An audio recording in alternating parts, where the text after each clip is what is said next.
Buenas tardes, mi nombre es Diana Piñeros, estudiante de Relaciones Internacionales y Estudios Políticos de la Universidad Militar Nueva Granada. Hoy hablaremos del Estado colombiano a partir de Kelsen y Weber. Max Weber fue un sociólogo y politólogo de Prusia, quien fue considerado el padre de la burocracia. Él se desarrolló en los tiempos modernos, sin embargo, aún se aplica esta teoría en los tiempos contemporáneos. Ya veremos más adelante con el caso del Estado colombiano. La teoría de administración de la burocracia, según Max Weber, se orienta a estructurar las personas.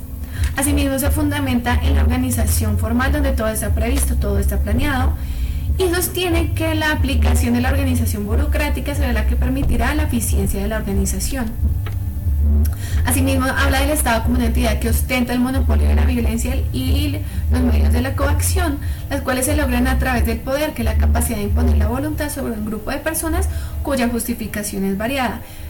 Divide las relaciones de dominación en tres categorías: la carismática, las cuales las cualidades excepcionales del líder son innatas; la tradicional, en la que se cree, como en los tiempos medievales, que el poder es heredado; y la legal, que es la creencia en un orden legal y la ley, a través de la organización fundamental, que es la burocracia.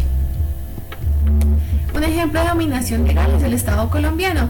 Nosotros nos encontramos catalogados en una sociedad democrática en la que elegimos por consenso unánime la elección del presidente, quien será el que liderará el orden del Estado. Sin embargo, no debemos creer que directamente nosotros obedecemos a la persona, sino que seguimos a la autoridad en la que él está investida a través de la Constitución. El concepto de burocracia de Max Weber se divide en dos: buró, que significa oficina; kratos, que significa poder.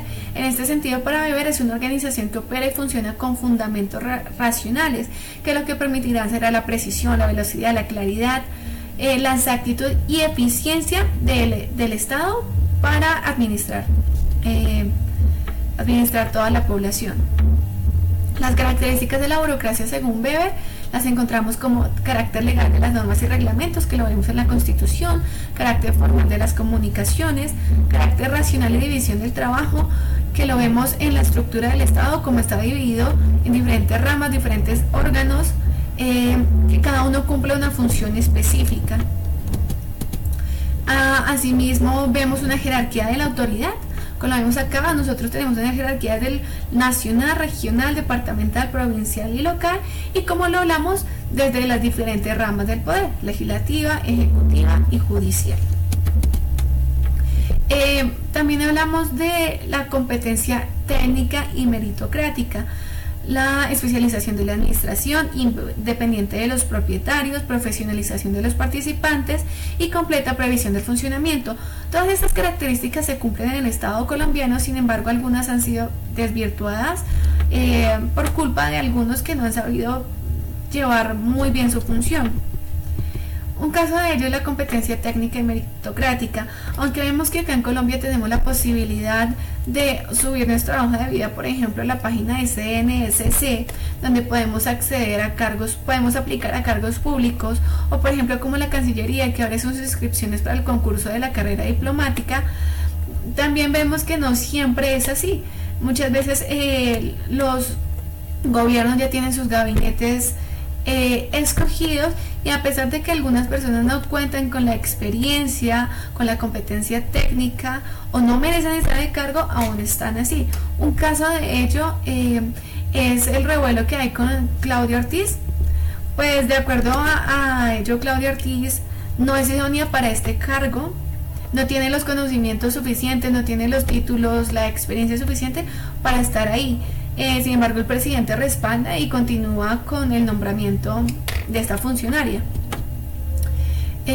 Por otra parte, Weber habla de la recompensa. No puede ser la causa final para que ellos estén en estos puestos. La teoría de Weber dice que para evitar que, digamos, que ellos solamente vean esta causa, el dinero como causa final, se debe fomentar la carrera burocrática, en el que tengan ascensos, tengan un sueldo regulado, tengan una pensión digna para la vejez, lo que podría ayudar a que se evite la corrupción entre los funcionarios, la apropiación o la perpetuación individual de los niveles superiores.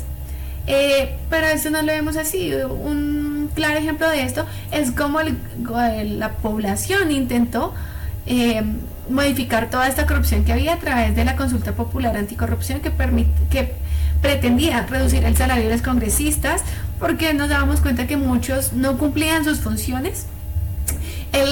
También prohibirles a volver a contratar a aquellos que habían sido corruptos y que hubiera una contratación transparente obligatoria en todo el país. No ganamos la consulta, pero es una clara muestra de que no se sigue la teoría de Weber.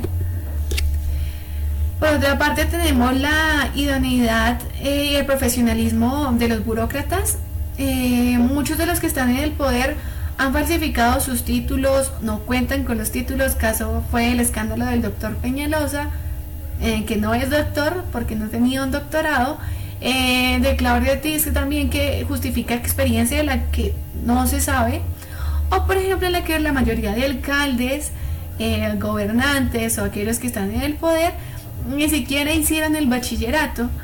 Muchos de ellos simplemente fueron elegidos por popularidad, y la única experiencia que tienen es la Universidad de la Vida, y simplemente son asesorados y apoyados por el empirismo y unos equipos de trabajo. Otro caso es el de la especialización de la administración y que no puede estar sujeto digamos, al poder privado, a la ayuda del poder privado, pero pues acá en Colombia se han encontrado muchos casos de corrupción, por ejemplo el caso de los Nule y su cartel de la contratación, y como por ejemplo alguien del gobierno salió salpicado con ese problema, que fue Samuel Moreno, quien fue condenado a prisión. Weber dice que el gobierno debería ser muy diferente al autogobierno y al gobierno particularista. Pero acá todo el tiempo estamos viendo casos de corrupción, de que están robando el país, del clientelismo, por lo que no se cumple esta teoría.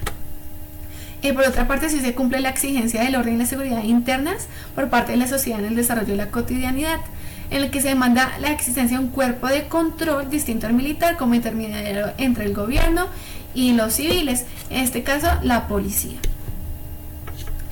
También la modernización de la comunicación, la infraestructura, la economía, la creciente población hace necesario que la burocratización se convierta en una necesidad inevitable de las grandes comunidades políticas y que se administra a través de la hacienda pública y la política fiscal, la cual se cumple acá en Colombia a través del gobierno, como es el Ministerio de Hacienda, que establece los objetivos a lograr, y el Congreso, que a través de las leyes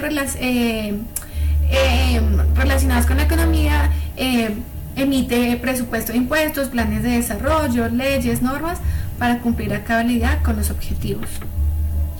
Ahora, Hans Kelsen, él fue el padre de la teoría pura del derecho. Él habla que el Estado no es sociológico, sino que es jurídico. La sociedad es un conjunto de normas y por tanto de leyes. Él consideraba que la moral como parte de la justicia, de que su obra se trate y se oriente en pos de la conducta humana. Él se pregunta cómo es el comportamiento de los hombres y a qué se debe dicho comportamiento. Es entonces cuando prescribe que el derecho y el derecho positivo serían la manera de delinear el comportamiento de los hombres. Para él, el Estado es una realidad, que es el ser, y el derecho es como norma, que es el deber ser. Hans Kelsen da cuenta de que el derecho positivo está por encima de la teoría sociológica y naturalista del Estado, ya que nos plantea la norma jurídica la que le da poder coactivo al Estado. Dicho poder coactivo regula la conducta humana en virtud del deber ser. Él habla de un sistema de normas que se convierte en un orden jurídico, cuyas normas las encontramos en la Constitución de Colombia. La Constitución es nuestra máxima ley, es un conjunto de reglas que establece la forma en que debemos comportarnos todos los que vivimos en Colombia para tener bienestar y poder vivir en paz. También lo explicamos de la estructura o la pirámide de Max Weber, en la que habla de la Constitución, en la cual contamos leyes, que ya veremos qué tipo de leyes tenemos, resoluciones legislativas emitidas por el Congreso, decretos supremos emitidos por el Poder Ejecutivo y resoluciones supremas emitidas por el Ministerio. Los tipos de leyes con los que se cuenta en Colombia son las leyes orgánicas, leyes estatutarias, leyes ordinarias, facultades especiales, que el presidente de la República también tiene. Asimismo, nosotros encontramos el poder dividido en tres ramas, como es el poder ejecutivo, conformado por el presidente, que se encarga de defender los derechos y deberes de los colombianos; el poder legislativo, conformado por el Congreso de la República, que se encarga de elaborar, modificar y emitir dichas leyes; y el poder judicial, quien se encarga de velar por el cumplimiento de la ley y castiga a sus infractores. Es entonces como que él se apoya también a Weber en la necesidad de tener una burocracia para poder administrar un Estado. Muchas gracias.